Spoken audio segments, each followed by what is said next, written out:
Hello नमस्कार साथियों, मैं सुनील कुमार आप सभी का स्वागत करता हूं अपने यूट्यूब चैनल पर एकेडमी कमालगंज में। दोस्तों, आज हम नंबर सिस्टम पढ़ाने जा रहे हैं। तो उसमें सबसे पहला काम है हमारा कि जो हमारी बेसिक नॉलेज है उसे हम सीखते हैं। आइए दोस्तों, जो बेसिक नॉलेज है तो उसे देखते हैं क्या है हमारा। देखिए, सबसे पहले जो है हमारी प्राकृतिक संख्याएँ आती हैं। प्राकृतिक संख्या देखिए क्या है हमारी प्राकृतिक संख्याएँ। प्राकृतिक संख्याएं वे संख्याएं जो एक से लेकर अनंत तक होती हैं, जैसे 1, 2, 3, 4, 5 डॉट डॉट अनंत तक। अगली बात आती है, ये रही आपकी प्राकृतिक संख्याएं। तो दोस्तों आते हैं इसके बाद पूर्ण संख्याएं।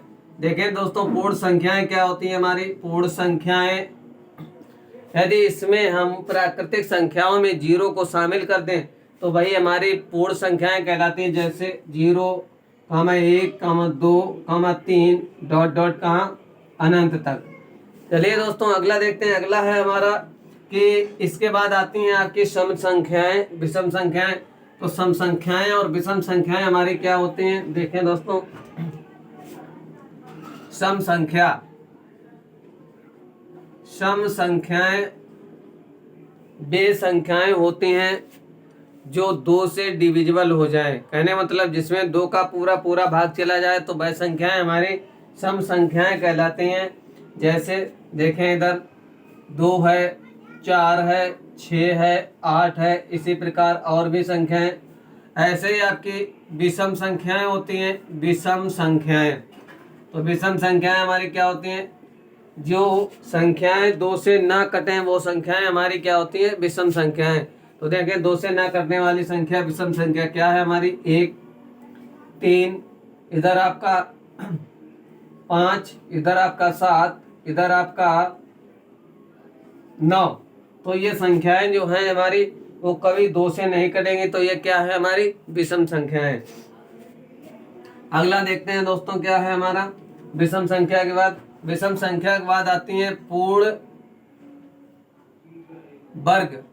वर्ग संख्याएं। तो पूर्ण वर्ग संख्याएं क्या होती हैं दोस्तों। पूर्ण वर्ग संख्याएं वे संख्याएं होती हैं जो अपने आप में कंप्लीटली स्क्वायर रूट हों। जैसे देखें, ये 4, ये आपका हो जाएगा 16, ये हो जाएगा आपका 9। ये कहने का मतलब अपने आप में पूर्ण वर्ग हैं। ये आपका हो जाएगा 25, 25 के बाद हो जाएगा आपका 36। इसी प्रकार अन्य संख्याएं भी आगे देखते हैं। अगला आता है आपका पूर्ण घन संख्याएं। पूर्ण घन संख्या हमारी क्या होती हैं दोस्तों। तो पूर्ण घन संख्याएं वे संख्याएं होती हैं जो अपने आप में कंप्लीटली क्यूब रूट हों। तो देखें क्या है हमारा। तो यह कहने मतलब जो संख्याएं जिनका घनमूल पूर्ण हो, तो देखें वो संख्याएं हैं हमारी पूर्ण घन संख्या। पूर्ण घन संख्या है हमारे, जैसे 3 से 3 बुध 8, 8 के बाद हो जाएगा आपका 3 तिया 9 तिया 27, इधर आपका हो जाएगा 64 और इधर हो जाएगा आपका 125। ऐसे आगे भी। चलिए दोस्तों, आगे देखते हैं। तो हमने ये सीखा है कि पूर्ण घन संख्याएं हमारी क्या होती हैं। तो जो संख्याएं अपने आप में कहने मतलब जो है कंप्लीटली क्यूब रूट हों, तो वह संख्याएं हमारी पूर्ण घन संख्याएं कहलाती हैं। इसके बाद आता है आपका प्राइम नंबर। प्राइम नंबर का मतलब अभाज्य संख्या। अभाज्य संख्याएं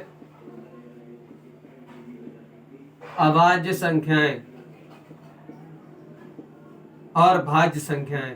तो देखें दोस्तों, अभाज्य संख्याएं क्या होती हैं और भाज्य संख्याएं क्या होती हैं, इसे भी सीख लें।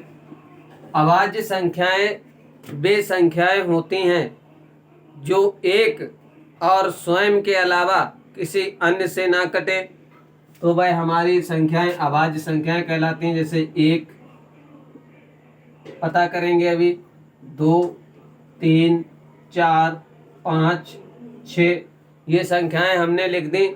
तो अभाज्य संख्याओं का मतलब है कि जिनके केवल और केवल दो गुणनखंड हों, जिसके केवल और केवल दो गुणनखंड हों। तो देखें, इस एक का गुणनखंड क्या है, एक एकम एक, इसका एक एक गुणनखंड, इसका मतलब ये अभाज्य संख्या नहीं हो सकती। ऐसे ही दो का एक का गुणा करेंगे और फिर दो से कटेगी तो ये हो जाएगी आपकी।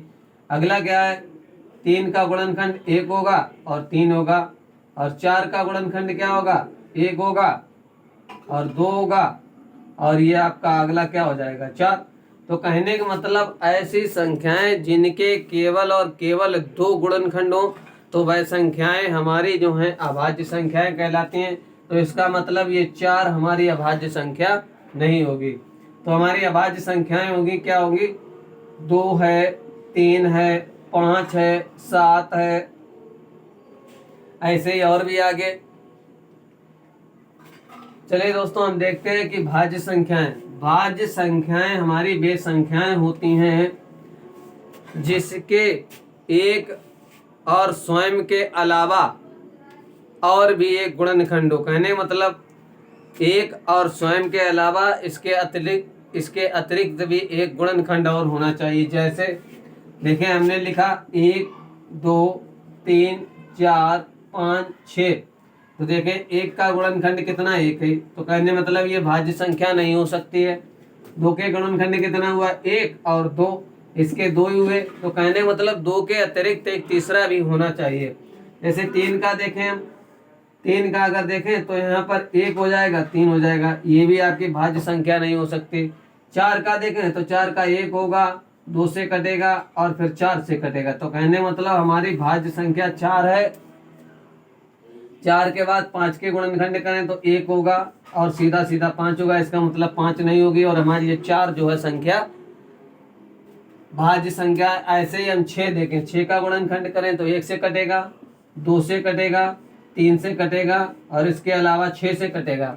तो कहने का मतलब ये है कि हमारी भाज्य संख्याएं जिनके दो के अतिरिक्त गुणनखंड हो तो वह संख्याएं हमारी भाज्य संख्याएं कहलाती हैं। जैसे देखें, इधर हमारा चार हुआ जाके, छः हुआ जाके, आठ हुआ जाके, नौ हुआ जाके, 12 हुआ जाके और आपका 10 भी हुआ जाके।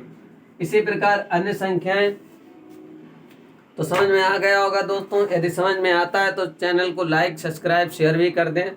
ठीक है, आगे देखते हैं हमारी क्या है, भाज्य और अभाज्य संख्याएं हो गई। अब हम आगे देखते हैं सह अभाज्य संख्याएं। सह अभाज्य संख्याएं, तो सह अभाज्य संख्याएं वे संख्याएं होती हैं, कहने मतलब ये जोड़े में दिए रहते हैं जिनका एलसीएम एक हो। जिनका एलसीएम, ऐसी दो संख्याएं जिनका एलसीएम एक हो। जैसे जोड़े में ये दी रहती हैं 2,3, तो इन देखें 2 और 3 का एलसीएम कितना हो जाएगा, एक। ऐसे आपका 2 5, इनका एलसीएम कितना हो जाएगा, एक। कहने का मतलब है सह अभाज्य संख्याएं जोड़े में दी रहती हैं और इनका एलसीएम कितना होना चाहिए, एक। तो भाई हमारी संख्याएं सह अभाज्य संख्याएं कहलाती हैं दोस्तों। आगे देखते हैं हम क्या है, आगे हमारी संख्याएं परिमेय संख्याएं। तो देखते हैं परिमेय संख्याएं क्या होती हैं। परिमेय संख्याएं जो हैं हमारी,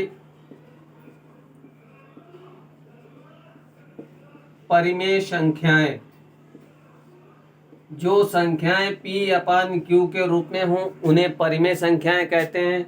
जहां पर Q = 0, Q बराबर 0 नहीं होना चाहिए, ध्यान रखें। तो कहने मतलब परिमेय संख्या हमारी क्या हो जाएंगी, 1 2 3 4 5 और इधर आपका हो जाएगा 22/7 और इधर हो जाएगा आपका 4/5। ऐसे ही अन्य संख्याएं। अगला देखते हैं परिमेय संख्याएं, हमने आपको बता दिया। इसके बाद आती हैं आपकी अपरिमेय संख्याएं। दोस्तों देखें, अपरिमेय संख्याएं क्या होती। अपरिमेय संख्याएं जो P/Q के रूप में न प्रदर्शित की जा सकें। जैसे देखें √3, √2, रूट आपका हो जाएगा 5, तो ये संख्याएं, और आपका पाई भी आता है परिमेय संख्या के अंतर्गत। तो ये परिमेय संख्याएं जो हैं, इस प्रकार की संख्याएं अपरिमेय संख्याएं कहलाती हैं हमारी। आगे देखते हैं दोस्तों क्या है, ये संख्याएं हमने बता दी हैं आपको। आपका आगे आता है पूर्णांक। तो देखें दोस्तों, पूर्णांक हमारा क्या होता है। पूर्णांक जो है दो प्रकार के होते हैं हमारे। पहला होता है आपका धन पूर्णांक और दूसरा होता है आपका ऋण पूर्णांक। तो जरा ध्यान दें, इसमें क्या है। ऋण पूर्णांक में -1, -2, -3, -4 इसी प्रकार और भी ऐसे धन पूर्णांक +1, +2, +3, +4 ऐसे और भी। अगर देखा जाए इन दोनों चीज़ों में यदि हम 0 को शामिल और कर दें तो वह संख्याएं हमारी पूर्णांक संख्याएं कहलाती हैं। आप देख रहे हैं कि ये धन, जब तक धन है साथ में तब तक वो धन पूर्णांक संख्याएं, जिसके साथ निगेटिव साइन आ जाता है तो वह हमारी ऋण पूर्णांक संख्याएं कहलाती हैं। और जब इन संख्याओं में दोनों में जैसे 0 जोड़ दिया जाता तो वह संख्याएं हमारी पूर्णांक संख्याएं कहलाने लगती हैं तुरंत ही। देखें दोस्तों, और आपका आता है वास्तविक संख्या। वास्तविक संख्याएं क्या होती हैं, देख लें जरा। वास्तविक संख्याएं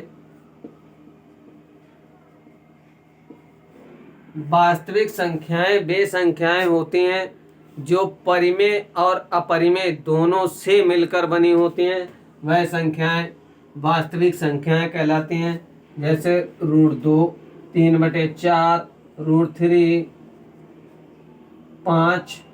ये इस प्रकार की संख्याएं जो हैं, कहने मतलब परिमेय और अपरिमेय मिलकर जो संख्याएं बनती हैं वो वास्तविक संख्याएं हमारी कहलाती हैं। चलिए दोस्तों, आज के लिए इतना ही।